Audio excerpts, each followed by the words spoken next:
Good morning दोस्तों, आप सबका एजुकेशनल प्लेटफॉर्म गुरुकुल बाय विकास में स्वागत है।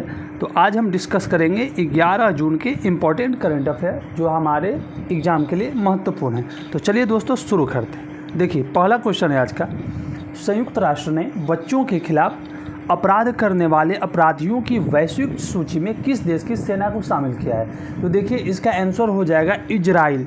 इजराइल को इस सूची में, इजराइल की सेना को इस सूची में शामिल किया गया है। देखिए संयुक्त राष्ट्र महासचिव एंटोनियो गुटेरस ने बच्चों के विरुद्ध उल्लंघन करने वाले अपराधियों की सूची में इजराइल की सेना को शामिल किया है। क्यों शामिल किया है? क्योंकि गाजा में 8 महीने के युद्ध के बाद 15,500 से अधिक बच्चे वहाँ पे मारे गए थे। इजराइल को सूची में शामिल करने का मतलब है क्योंकि जब गाजा और इजराइल में युद्ध चल रहा है तो युद्ध के 8 महीने बाद ऐसा देखा गया है कि उन्होंने 15,500 बच्चों को मारा है इजराइल की सेना ने, इसलिए उसे बच्चों के विरुद्ध उल्लंघन करने वाले नियमों के तहत इजरायली सेना को प्रतिबंधित किया गया है। ठीक है, नेक्स्ट क्वेश्चन है, हाल ही में फ्रेंच ओपन 2024 में पुरुष एकल का खिताब किसने जीता है? फ्रेंच ओपन 2024 में पुरुष एकल का खिताब जीता है कार्लोस अल्कराज। किसने जीता है? Carlos Alcaraz. और अभी फ्रेंच ओपन 2024 में महिला एकल का खिताब किसने जीता? ईगा स्वियातेक ने। किसने? ईगा स्वियातेक ने। ठीक है, ये फ्रेंच ओपन में महिला एकल का खिताब इन्होंने जीता है। चलिए देखते हैं। देखिए स्पेन के युवा टेनिस खिलाड़ी कार्लोस अल्कराज ने जर्मनी के एलेक्जेंडर ज्वेरेव को हराकर फ्रेंच ओपन का पुरुष एकल का खिताब जीता। किसने? कार्लोस अल्कराज ने एलेक्जेंडर ज्वेरेव को हराया और फ्रेंच ओपन 2024 में पुरुष एकल का खिताब जीता।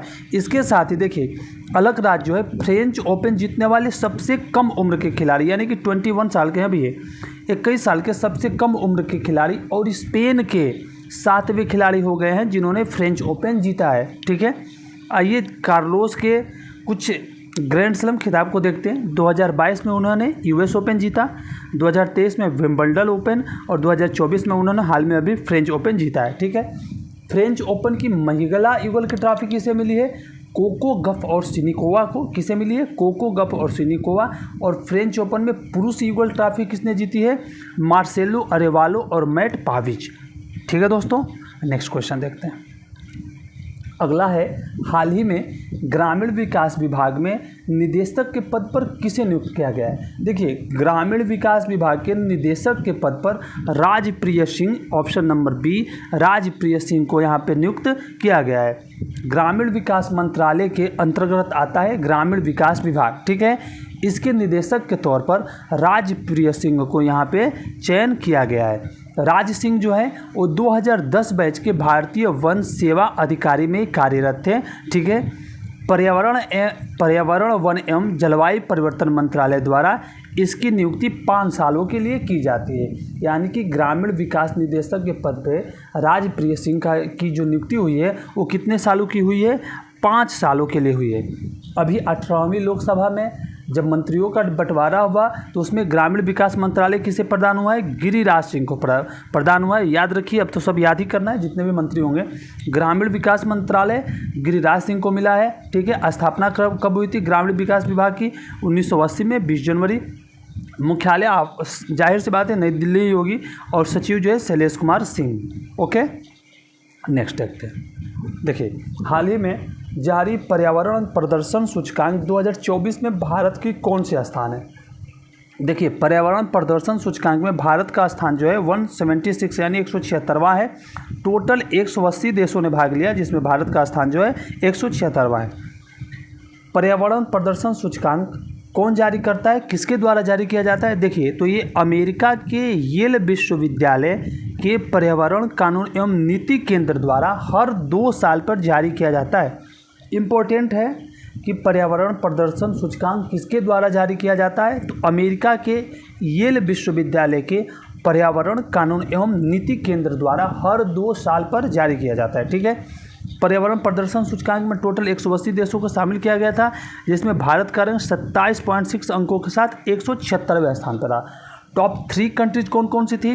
इस्टोनिया नंबर 1 पर है इसमें, दूसरे नंबर पे लग्जमबर्ग और तीसरे नंबर पे इसमें जर्मनी है। ठीक है, जलवायु परिवर्तन सूचकांक का भी रिपोर्ट जारी किया गया, जिसमें भारत जो है 35 अंकों के साथ 133वें स्थान पर है। ओके, और वायु गुणवत्ता यानी कि एयर प्योरिफिकेशन मामले में दक्षिण एशिया में, किसमें, दक्षिण एशिया में भारत को 6.8 अंकों के साथ 5वें पायदान पर रखा गया।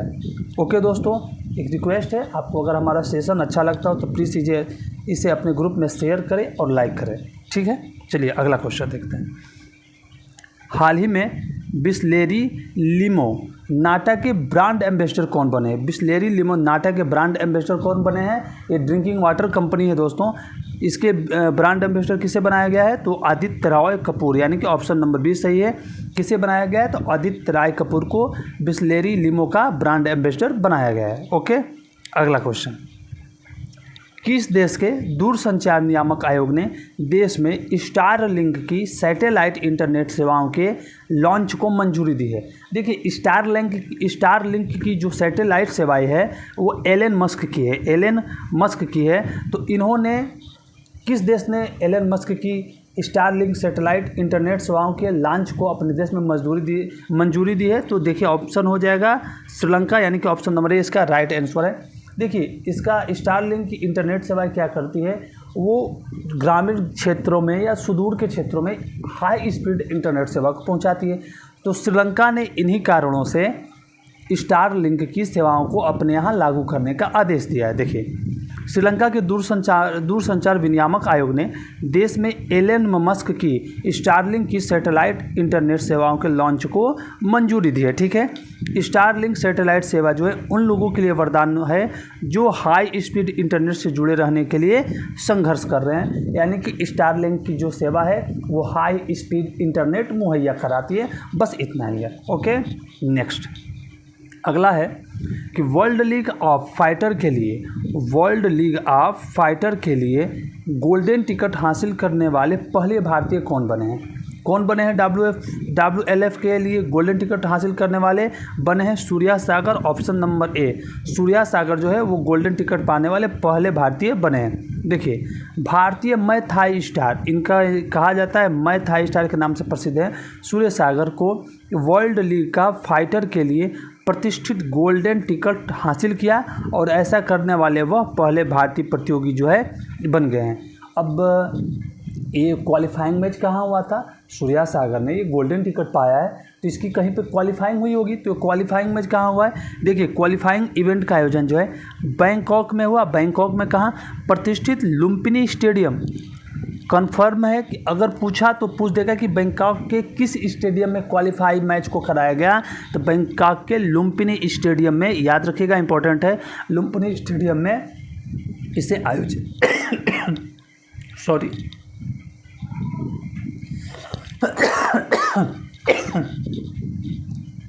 Okay, world league of fighter के चेयरमैन कौन है? तो चेयरमैन है राजेश बंगा। कौन है चेयरमैन? चेयरमैन है राजेश बंगा। ठीक है दोस्तों, नेक्स्ट क्वेश्चन है। देखिए, नेक्स्ट क्वेश्चन है कि इंडोनेशिया ओपन 2024 का महिला एकल फाइनल किसने जीता है? महिला एकल फाइनल का खिताब किसने जीता इंडोनेशिया ओपन में? तो इंडोनेशिया ओपन में जीता है चेन यूफेई ने महिला एकल का खिताब जीता है। चेन यूफेई नाम से ही लग रहा है कि चीन की हैं। कहाँ की हैं? ये चाइना की। इगा स्वियातेक, ये इन्होंने फ्रेंच ओपन में महिला एकल का खिताब जीता। कोको गफसिनकोवा, इन्होंने फ्रेंच ओपन में ही युगल का खिताब जीता है, महिला युगल का खिताब इन्होंने जीता है। ठीक है, देखिए जानते हैं इनके बारे में। चेन यूफेई ने दक्षिण कोरिया की ये यंग को हराकर इंडोनेशिया ओपन 2024 का महिला एकल का खिताब जीता। किसको हराकर? दक्षिण कोरिया की एन से यंग को हराकर चीन की चेन यूफेई ने यह खिताब जीता है महिला एकल का। ठीक है, इंडोनेशिया ओपन 2024 में पुरुष एकल का खिताब किसने जीता? चीन के ही CUQ ने पुरुष एकल का खिताब जीता और किसे हराकर? डेनमार्क के एंडर्स एटोसेन को हराकर इन्होंने खिताब जीता है। थोड़े से नाम अजीब से है, याद करने में भी दिक्कत होगी। और दोस्तों देखिए, एक सीधी सी बात है, अगर आप डेली रिवाइज करते हो तो यकीन मानिए याद करने की ज़रूरत होती भी नहीं, वो दिमाग में होता है और ऑप्शन अगर मिलता है तो ज़रूर टिक हो जाता है। ठीक है। पुरुष युगल का खिताब किसने जीता? इंडोनेशिया ओपन में लियांग और वांग चोंग। महिला युगल का खिताब किसने जीता है? बेक हाना और ली सोही, ये दोनों दक्षिण कोरिया की हैं। और मिश्रित युगल का खिताब किसने जीता है इंडोनेशिया ओपन में? जियांग और वेई याक्सिन, ये भी चीन की हैं। ठीक है दोस्तों, तो अभी फ्रेंच ओपन हुआ, इंडोनेशिया ओपन हुआ, इम्पोर्टेंट है, आप याद रखिएगा। ठीक है। नेक्स्ट, अच्छा ठीक है दोस्तों, आज के लिए जो भी इम्पोर्टेंट करंट अफेयर हो सकते थे उन सारे न्यूज़ों को हमने डिटेल में डिस्कस किया जो हमारे एग्ज़ाम के पॉइंट ऑफ व्यू से महत्वपूर्ण है। तो ठीक है, अगर आपको हमारा ये सेशन पसंद आया हो तो प्लीज़ आप हमारे यूट्यूब चैनल गुरुकुल बाय विकास को लाइक करें, शेयर करें और कमेंट करें। ठीक है, मिलते हैं कल के अगले सेशन में। तब तक के लिए आप सबका तहे दिल से शुक्रिया, बहुत बहुत धन्यवाद।